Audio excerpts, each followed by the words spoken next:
one of the most impactful brawler releases of all time. Their damage is busted. Their range is busted. Now because he's busted. So ridiculously busted. New season, new broken brawler. Outshined every other brawler of its kind. A thrower that countered assassins. Took a total of 11 nerfs to finally be considered balanced. And following the release of this fucking degenerate, on February 1st of 2024, Lawrie and Lawrie were released and completely overtook the meta. Virtually unkillable, this is how the twins would change the game forever. But to give you some perspective, we have to rewind time 1 month before the release of Lawrie and Lawrie to the release of Kit. Kit was a legendary brawler that was put out with an onslaught of broken mechanics, which just turned out to be some of the most overlooked bugs in Brawl Stars history. All jokes aside, I have no clue how Kit was released in such a state. The invincibility of his super, the fact that you can cycle supers without even dealing damage. Don't even get me started on the impact this cat had on Showdown. The point is, the release of Kit at the time marked the peak of distrust the Brawl Stars community had on the dev team. 4 back-to-back overpowered brawlers made the community start to speculate that the dev team was making brawlers broken on purpose to make people want to pay for the early access pack, then nerfing the brawler to the ground the moment it was available to everybody. That's not necessarily true, because if you guys want to experience a shitty Supercell dev team, go fucking play Clash Royale. That game's community is literally fighting for their lives constantly.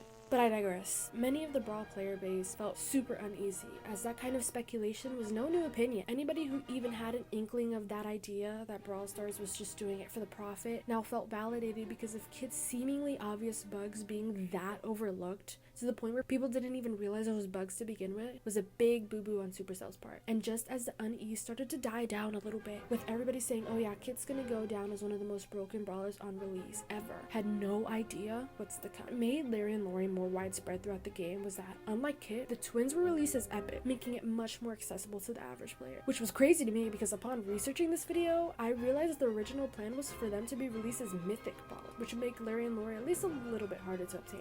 To unlock Kit, you needed 3,800 credits, but for Lawrie and Lawrie, you only needed 925. Plus, Kit's early access pack was $30 US, while Lawrie and Lawrie was half that, at 15. But the biggest difference, and what I think made Lawrie and Lawrie one of the most infamous brawlers in Brawl Stars, is that the issues were not mechanical like Kit. He wasn't just a bit too buggy for the player's liking. It was fundamental. Everything about the twins' Kit on release was intentional. The twins had a star power that made you basically invincible. They had an unload speed as fast as Ruff, and a stupid amount of damage. Lawrie and Lawrie could decimate any brawler in the game, no questions asked. That alone would have been enough to set his foot in the meta. But a lot of people forget that the matchmaking during this time was absolutely broken too. Because of the twins' release, not only was matchmaking painfully slow for some, there were reports of people teleporting between matches due to the overwhelming amount of concurrent players, causing Frank to issue a tweet about loosening matchmaking rules. It let you face people outside of your trophy range, but this caused a wave of people breaking records deemed incredibly difficult, like 2,000 trophies on certain brawlers, and led to rank 30 and higher being a little devalued because of people abusing the chain. Another side effect of the loose matchmaking was that since there was less regulations, it was possible to queue in with duplicate brawlers. People would start solo queuing into ladder matches to match up with other Lawrie and Lawries, absolutely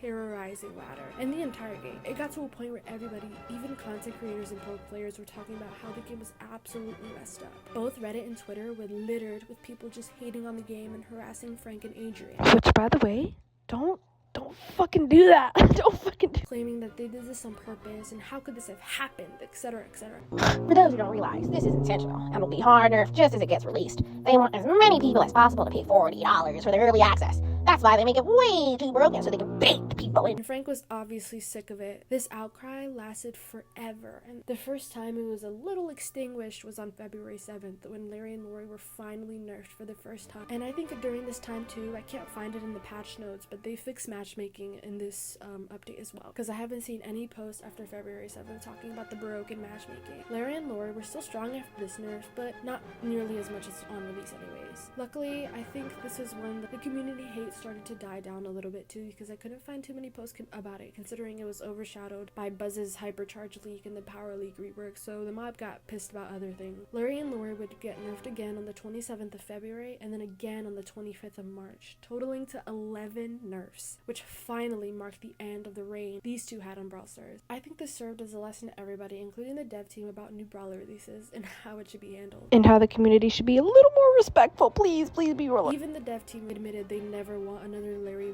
release again. His feedbacks, like we tried not to have a Lawrie and Lawrie effect ever again, and even like all the brawlers that have been released after that, they are on the stronger side. There is some fairness involved. Like you can't feel like Larry and Lawrie where, oh, it doesn't matter what I play, where And I assessing. All in all, Larry and Lawrie set a staple on what never to do when releasing a brawler in Brawl Stars.